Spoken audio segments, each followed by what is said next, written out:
Hey guys, it's Jonathan McCormack, and I'm an attachment specialist in New York. And this is the third series on Susan Johnson's work on love and attachment. She has a book called Love Sense. She's one of the biggest names, and it's pretty superb. So in this video, I'll kind of go over the brain and how that affects things, especially with your emotions.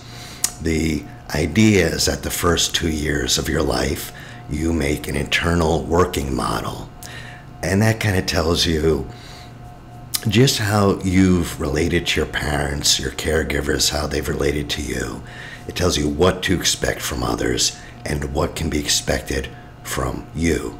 And if you're lucky, you'll have thousands of interactions with loved ones, and these loved ones will be responsive to you appropriately, and you'll learn to tune into their emotions, tune into what you're feeling, and to order and to trust your emotions and to trust people around you.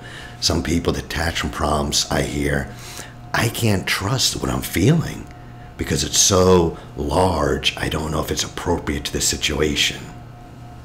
If you have a great childhood, you can also use those responses to shape and modify our emotional reactions. Perhaps you've seen a little kid maybe gets a little hurt or bumps into something, and actually before they cry, they look to the parent. And if the parent freaks out, oh my Lord, what happened? Then they start crying. And in fact, there are studies, and you can see videos of this, where the child just gets close to a wall and the parent goes, oh no, and the child starts crying. And the same thing happens to us. We can use others to regulate ourselves. That also means negative emotions. If you have responsive parents, caregivers, you'll realize your negative emotions are perfectly okay. They're perfectly workable. Your negative emotions are, in fact, useful. You know, they give you a lot of information, and that you can get back to the positive emotions. You know, both negative and positive can be trusted. And when you can do that, when you can know that both your emotions, you have trust in them, you have trust that they have something to do with the situation, people are responding appropriately, well, you're very emotionally poised. And most people who are very emotionally poised, they either have just kind of a natural character like that, or they're tightly connected to another human being. You know, one of the first things, you know, if you are intentionally dating, there's only a few things you want to look out for. They ought to have the same values as you, you know. And the second thing is they ought to emotionally regulate you. You ought to emotionally regulate them. If that's not there, that almost never changes. It's about chemistry. And that feels like, I can be myself around them. I can just relax and feel open, and they're emotionally regulating me. That's different than mere excitement, you know. The other thing that happens if you're tightly connected to someone is when you have fears of rejection or betrayal, secure people have those too, you don't hold on to them. What happens if someone who has insecurity is they'll experience, just like everyone, some misunderstandings, maybe a betrayal, some kind of rejection, a slight or an injury perceived, and they will hold on to it. This will crank up their mind, and they'll just start spinning and spinning and spinning with it.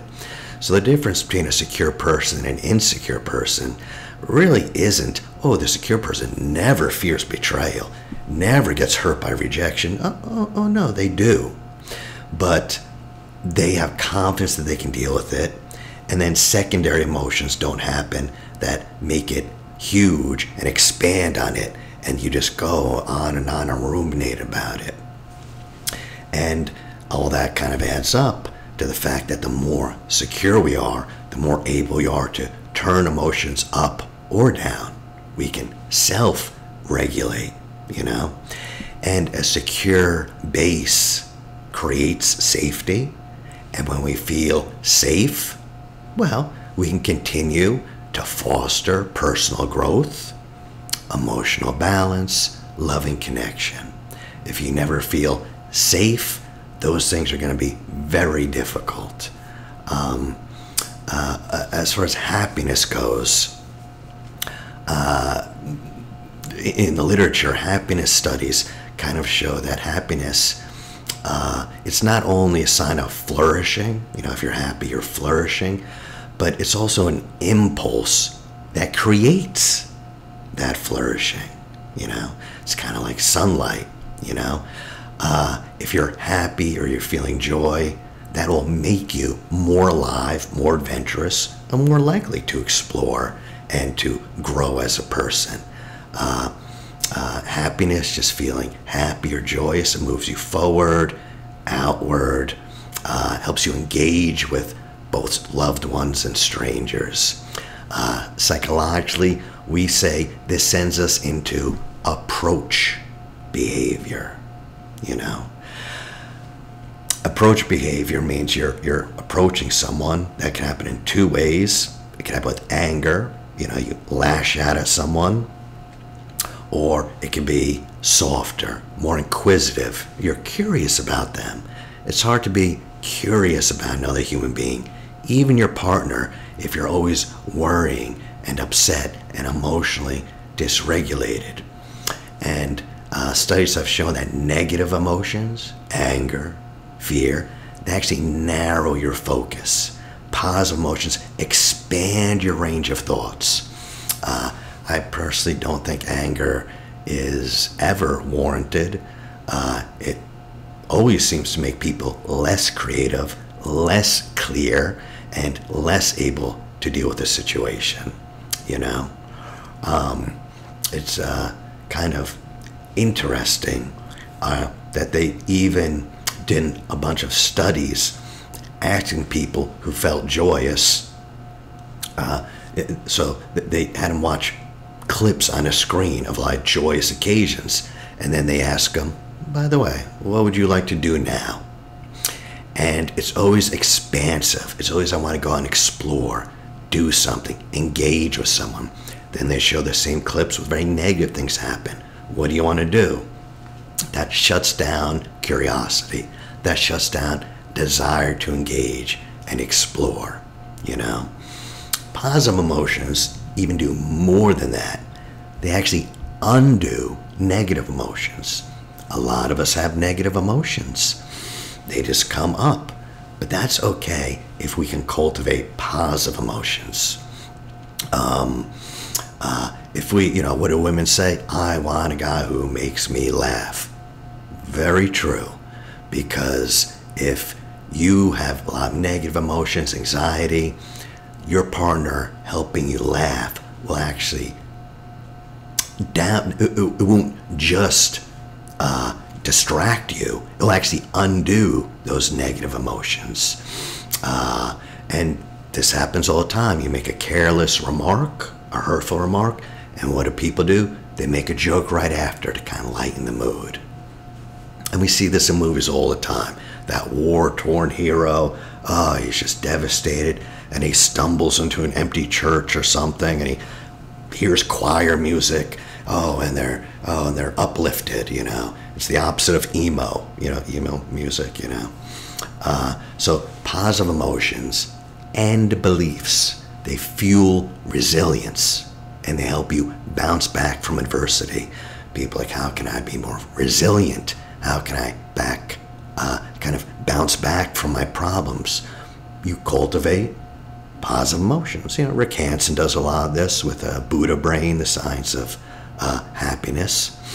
But not only that, positive emotions generate more positive emotions, and an upward spiral happens. That is the power of love. Love at its best will bring a bouquet of good things. It will bring joy and contentment, safety and trust, intense interest and involvement, curiosity and openness. If you want to know if you're in a loving relationship, often I'll just say like, well, does this person make you a better person? Do you like yourself when you're around this person? If you wanted to, you could even just check out that list I just said and say, when I'm with this person, do they bring me joy and contentment? Do they make me feel safe? Do they bring me trust? I feel I can really trust them. Do they make you curious about them, about the world? Is there a sense of openness around them? And even if you're a negative person, even if you're assaulted with negative thoughts, that will temper those. It'll dampen down the toxicity. And you can just be being around positive people. You can be inspired to reach out, And one good practice for this, and you can do this every day, Sue Johnson recommends this, is just sit down quietly, with a pen and paper. You can do this as a meditation, but you just think about this question. Can you pinpoint a time, either in your current relationship or a past relationship, when you felt hurt or scared in that relationship? And kind of slow down. See if you can focus on the moment when these feelings crystallized. So picture that moment, you're with them. What was the trigger? Did they say something? What happened? Just slow down. Was it a look on their face? Was it a word they used? Was it a conclusion you drew from how they're acting? They're acting this way, but I think that meant X, Y, and Z. And you write that down and see if you can find the trigger, which is the body sensation and the catastrophic thought about your relationship. They said, yeah, they really enjoyed themselves a couple years ago when they were single for 2 years. It was so great. And then in your mind you think, oh, he's telling me he wants to be single. He's telling me, or she's telling me, that they really don't value this. They'd rather be independent. Whatever the thought is, but you slow down, and how does it feel? What are your impulse? When you heard that or saw that, did you want to run? Did you want to fight? A lot of avoidant people, when they feel they need to defend themselves, they get a little aggressive, even contemptuous or sarcastic. Or did you just want to hide? Run, fight, or hide? Write down anything you can name. Next, this is the hardest question.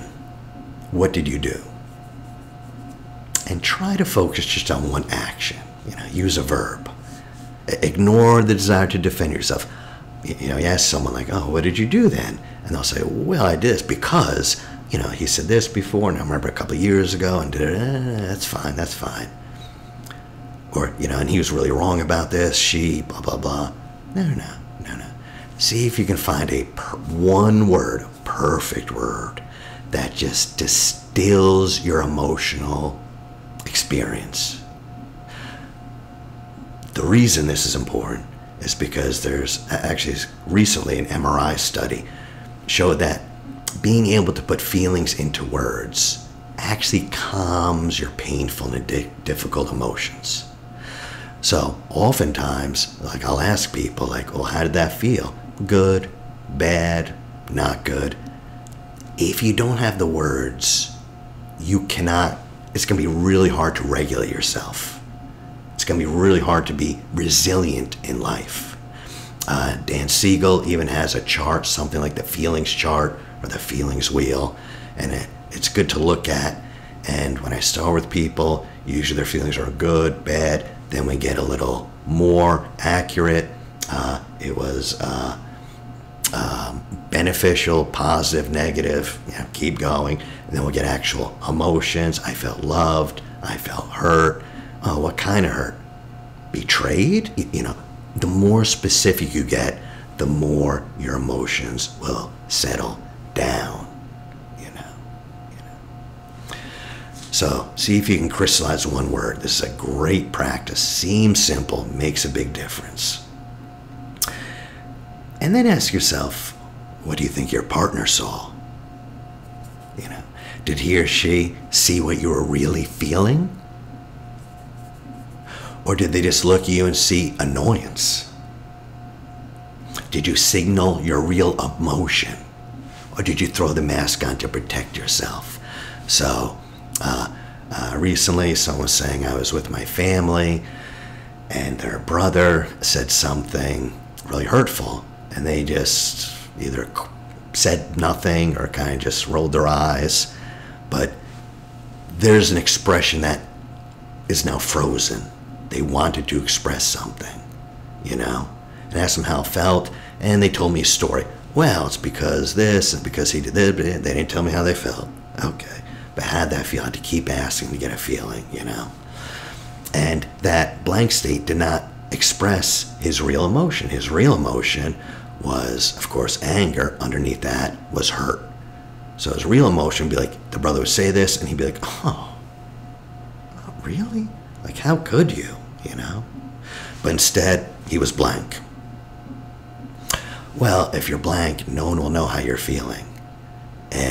Or he kind of rolled his eyes, which is a little contemptuous. So maybe they saw him like, oh, wow, what was that about? That's important, that your facial expression syncs up with what you're feeling, with what you're saying. That's an integrated person. It seems simple. How do I become integrated? Well, your facial expression matches what you talk, matches what you feel, matches what you think. Not easy, but if you get your body, mind, and psyche kind of lined up, you will be very emotionally resilient, And then you could think, like, what did you think would happen? I have no idea what that's about, but I'll celebrate. Balloons, I'll celebrate anyway. But what did you think will happen if you told your partner your feelings? Huh? I mean, really, so think about this situation, maybe it's recent, and imagine you did. Imagine, when you said that, I was really hurt. Let's say you just did. How would they react? Could they hear that? Could they hear that without getting defensive? What? I just said this. I just said that. It was so minor. You're so sensitive. So think how they react, and however they react, that will tell you about the state of your relationship. If you want to know how your relationship's doing, this little exercise, picture a thing, you were triggered. Imagine you did express what you felt. How did they react? What did you think would happen? And that answer depends on how alarmed you are. If it's very alarming, that emotional impulse will happen quick, and you might not even realize what you're feeling. That's why it's important to slow down, So one of the best things that couples counselors do this is kind of just paying attention to the way your emotions unfold in interactions with your partner. And that can really reveal kind of important patterns. And once you recognize a sequence, boy, every time he does this, I do that. Every time she says this, I feel this way. Oh, you've recognized a pattern. Now you can exert control over it, how you react.